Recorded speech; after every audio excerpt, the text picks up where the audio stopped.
Welcome to another episode of You and Me and Multiple Sclerosis.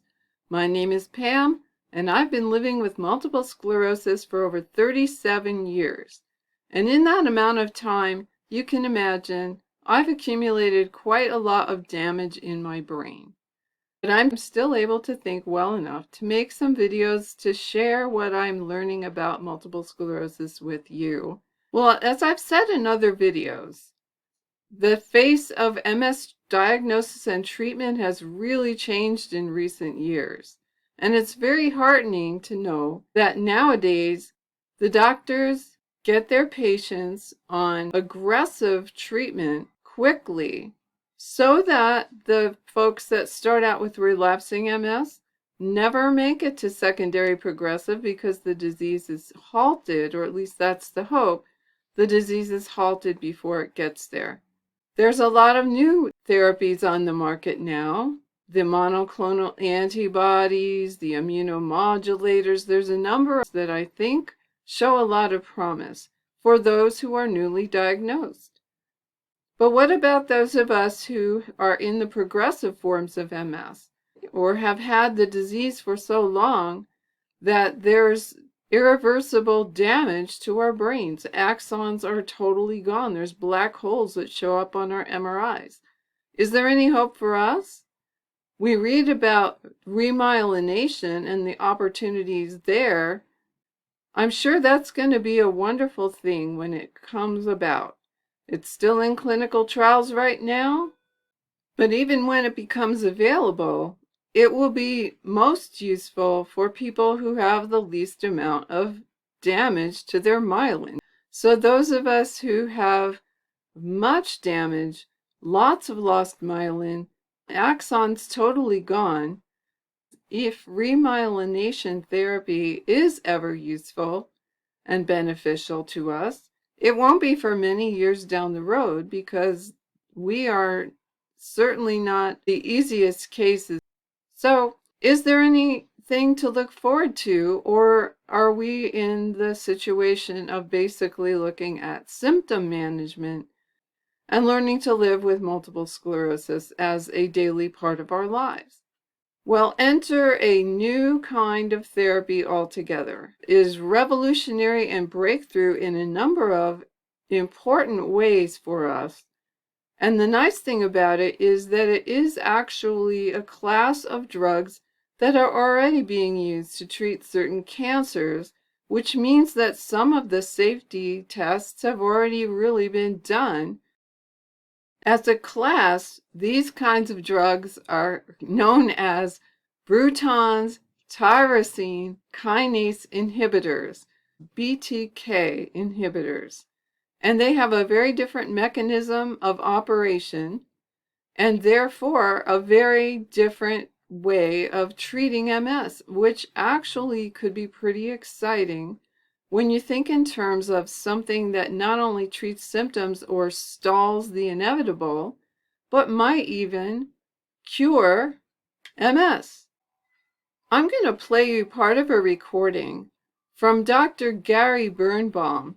He will tell us more about what is a BTK inhibitor, how does it work, and where we are in the research for this very novel treatment for multiple sclerosis. The presentation was actually just this past October, and the recording was uploaded in February. So this is actually breaking news. So what about potential treatments in the pipeline?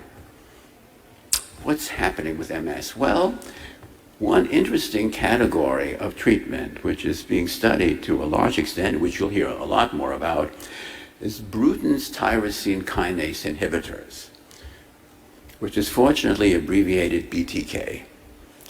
So BTK, what is Bruton's tyrosine kinase? Well, it's a protein that is necessary for the function of multiple cells in your immune system. As you know, there are two immune systems. There's the innate immune system, and there's the adaptive immune system. The innate immune system is the one that's at the front line. It's the one that is immediately affected if you cut yourself, if you have an infection, if you burn yourself. It's the immune system that's ready to go instantly.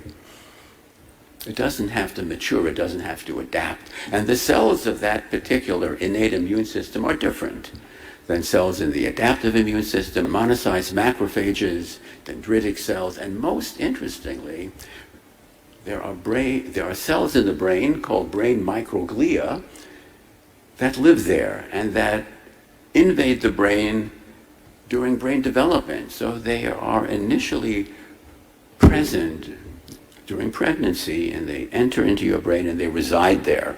They live there. That's their home. They don't move. And these particular brain microglial cells have many, many functions. They obviously support brain tissue.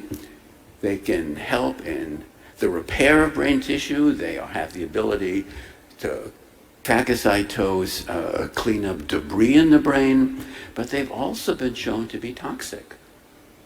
And so if you activate these brain microglia in the wrong way, they can actually be involved in chronic inflammation and in demyelination. In the adaptive immune system, BTK plays a very important role in the activation of B cells. We know that B cells are important. We have multiple medications that eliminate B cells, have a very strong therapeutic effect. BTK is another agent that's necessary for B cells to proliferate and to act. So if you can suppress BTK, you can have an effect not only on B cells, but also on these cells of the innate immune system, which really none of the other disease-modifying therapies are able to do. So now being studied are inhibitors of BTK. And what's good about them is they're small molecules. They can be taken orally. And most importantly, they can enter the brain. A lot of the other disease-modifying therapies are unable to do that. And the immune system in MS attacks the brain, but then it remains sequestered in the brain, compartmentalized, isolated in the brain. So if you have a disease-modifying therapy that can't address these intrinsic immune cells, you have a problem. And that might be one of the reasons why their effects for progressive MS is so limited. But these BTK inhibitors can enter the brain. They infect both adaptive cells and innate immune cells, in particular, these brain microglial cells. So there was just a published paper on a BTK inhibitor called Ptolemrutinib.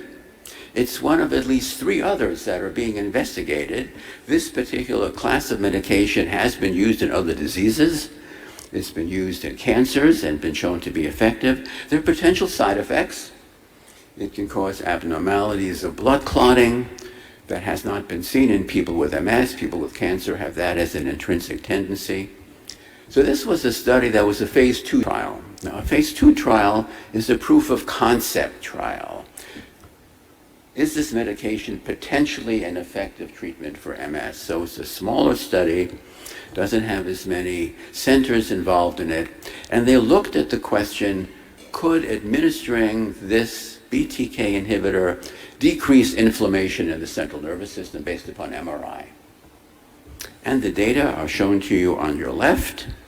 You can see here they used 5 different doses of the drug, and with higher doses of this BTK inhibitor, there was a reduction in active inflammation in the brain and in the formation of new or enlarging lesions. So phase 3 trials are now being planned.